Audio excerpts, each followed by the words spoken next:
Alright mga boss, magandang araw. Ito, mag-basic maintenance naman tayo sa motor natin. Ito, mabilisan lang to.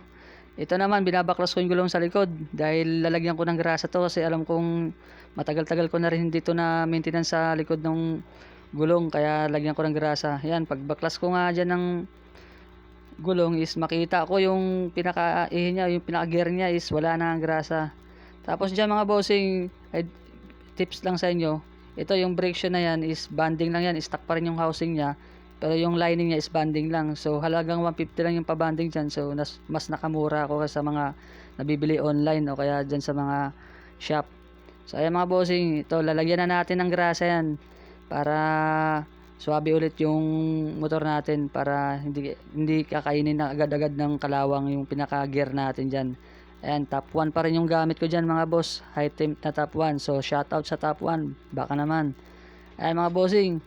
Nilagyan na natin ng palibutan lang natin yan ng maigi para talagang hindi siya hindi na siya pigil o kaya mas maganda yung running niya ng takbo kapag magmumotor tayo mga boss. Ayan, after nyan mga bossing, lagyan na rin natin yung sa pinaka hub sa may mags natin.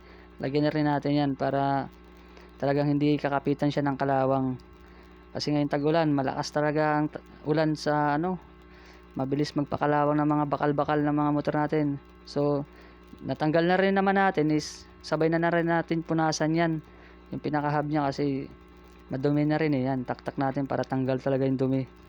Yan, punasan nyo na maigi mga boss para talagang pagkabit natin is maganda talaga yung niya, walang mga disturbo sa pagtakbo niya. Ayan, nakita nyo mga bossing, malinis na.